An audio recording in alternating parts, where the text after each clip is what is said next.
Ayan guys, ito yung sinasabi nila nagkaroon ng ng pulse dito bigla. Kung pauwi ka ng Manila, sa right side bago mag Palo Alto. Ayan o. Lumabas yung tubig dito, nagkaroon ng pulse dito na maliit. Siguro na nabutas. So ayan guys Ayan. Ayan. Ayan ang Palo Alto, banda doon. So ito, papunta na ng Manukan tsaka Big C. So ayan guys. Ito, nagulat ako bakit may pulse ditong maliit mukhang masarap maligo rito. Okay guys, balik na tayo. Ayan. Ayan siya guys Ayan. Parang siya nabutas Ayan guys. Ayan.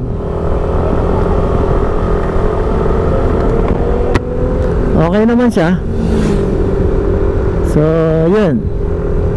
Pupunta tayo na ng Big C. Big C muna tayo. Almusal muna tayo dun sa Big C. Kain muna tayo dun na almusal. So, matagal-tagal din hindi tayo pumitik dahil sa bagyo. So, ngayon, try natin pumitik. Medyo okay naman yung weather. Walang ulan, malamig. Medyo pagi siya. Tapos medyo wala talagang halos dumadaan. So swerte yung mga mapipitikan natin ngayon dito na pumunta. Masosolo nila. Ay nako. So okay lang. At least makakapitik tayo kahit pa paano. Bigyan natin ng konting kasiyahan yung mga gustong umakyat dito at magkaroon sila ng picture nila habang sila yung nagta-travel. So ayun guys, mamaya na siguro kakain muna tayo ng almusal.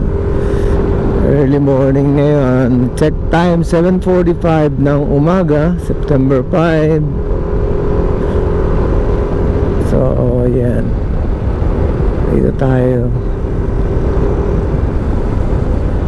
So dapat guys nung Sunday ako aakyat, kaso sobrang lakas talaga ng ulan.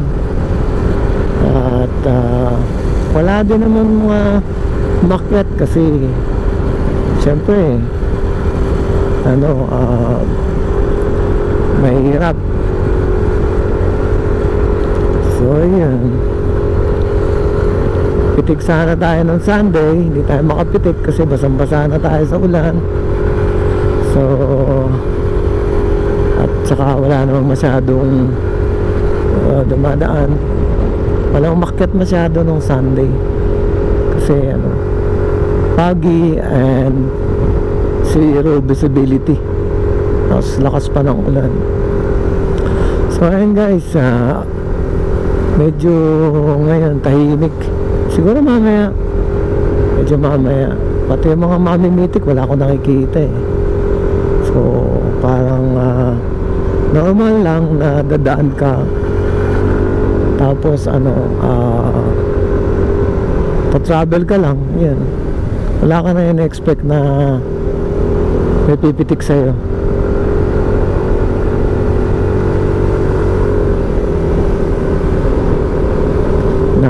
Mga photographer dito na maniniyot. So mga NMAX tutulin sila. Chill ride lang tayo, umuulan basa kalsada, medyo madulas, chill ride lang tayo. Takbong pogi ba? Hindi mo kailangan magmadali. So ganun talaga guys, kailangan na ingat. And then uwi ka naman sa bahay mo, dapat pag uwi mo okay ka pa din, nakapag-ride ka, naging masaya ka, nag-unwind ka ng medyo magulong Manila. So yun, kaya Ayan guys, nandito na tayo sa Big C. At medyo mamaya mamimitik tayo pagka medyo gumanda yung araw, gumanda yung liwanag. So sa ngayon medyo underexposure, pero kaya naman yan.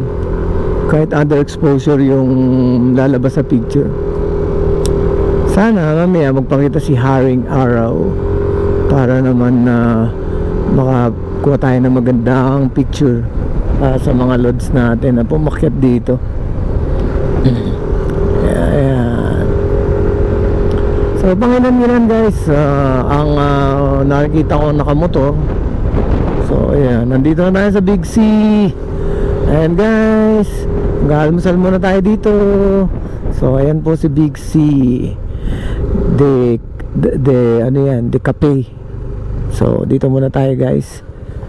Ano tayo muna dito. Ayan, tambay muna tayo. Okay guys, balikan ko kayo mamaya. Bye for now.